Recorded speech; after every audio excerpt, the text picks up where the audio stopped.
95%.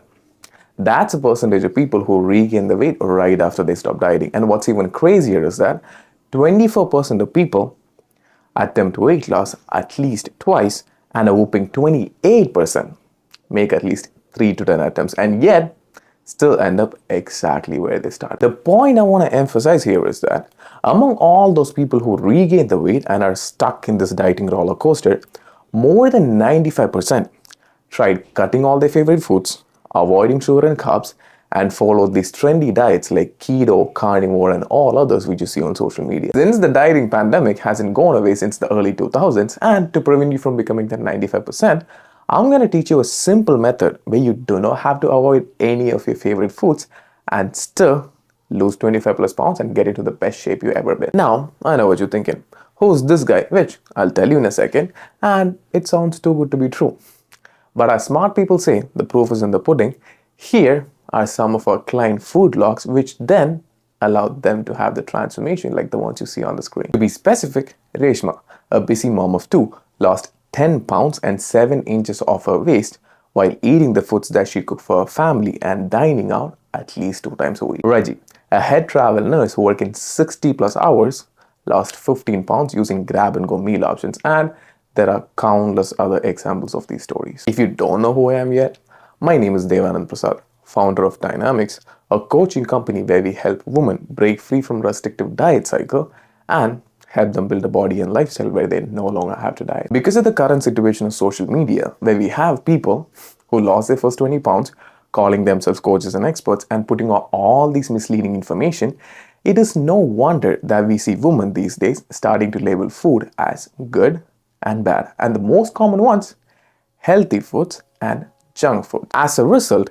these positive and negative associations with food lead women thinking that if they want to make a lifestyle change or change the way they look, they need to completely eliminate the bad foods, even though they've been enjoying it for their whole life. For example, avoiding sugar and carbs because they label them as bad, thinking it'll make them gain weight, or completely eliminating fast foods for the same reason, thinking it'll make them gain weight. But that's not the real problem. When you completely avoid something, you start craving it even more. And little do you know, few weeks in, and that one day you come home pissed at your boss, you end up saying, one cookie won't hurt. But later, find yourself smashing a whole sleeve of Oreos and a full bag of Doritos. I don't even want to touch on the regret after that. And most people learn it the hard way that the more you restrict, the more you crave. And the more you crave, the more you binge. And let's say you cut out rice, sugar, and all your favorite foods which you labeled as bad, and you lost weight. But what happens when you reintroduce the food that you avoided in the first place? There is a reason why people find themselves stuck in losing the same weight every single year. As a rule of thumb, ask yourself this one question before you start any of the diets which you see on social media. Can you do this for the rest of your life? And if the answer is no, there is no point trying that in the first place. Losing weight is the easiest part, but keeping the weight off, that is the hardest part. If you're the person who's tired of avoiding all your favorite foods and tired of all these quick fix diet which left you exactly where you got started, let me introduce the start of the show. A simple mechanism where you don't have any restrictions and can have all the foods you love for yourself. And that is simply called flexible dieting. In this method, you will soon realize there are no good or bad foods, and the question is all about the nutrient quality. In order to determine nutrient quality, you need to understand what are macronutrients. And every food which you eat have macronutrients and micronutrients. Macronutrients are carbs, protein, fats, while micronutrients being your vitamins and minerals. All the other foods which you label as unhealthy has the same macronutrients: carbs, fats, and proteins, just like the ones you label as healthy. It doesn't matter where you get the calories from, whether it's from the foods you label as good or bad. At the end of the day, if you can stay within your macronutrient goal, also known as your calorie goal, you can lose weight. To go even more in depth, carbs have 4 calories per gram. Protein have also 4 calories per gram. And fats have 9 calories per gram. And at the end of the day, from all the foods you're consuming, if your calories stay within your daily calorie requirement, you will lose weight. Now, let me address the wild elephant in the room. Neither carbs, proteins, or fat will make you gain weight.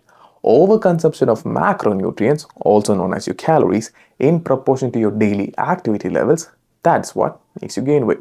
In simple terms, if you consume more calories than your body requires for a prolonged period of time, that's where the problem happens. And since you're taking a flexible approach, you're more inclined to stick with it long term as you're not eliminating any of your favorite foods, and that will make it more likely that you won't fall off and stuck in this constant cycle of losing the same weight over and over and over. More than that, you won't have to demonize food anymore. You can finally heal your relationship with food by not viewing it as good or bad. And most importantly, you'll have that social freedom where you don't have to stick to some random Caesar salad while everyone around your table is enjoying all kinds of foods. Now, if you want more in-depth, step-by-step breakdown on how you can implement flexible dieting according to your goals and your food preferences, and to understand what foods to prioritize when, I've made a complete manual explaining every single detail, start to finish. And all you have to do is scroll down to the description and download a copy for yourself. All our clients are either busy professionals working 12 plus hours or women working a regular 9 to 5. And if you want to know the top 2 strategies they use to prepare weeks worth of food in just 3 hours or less, watch this video you see on the screen.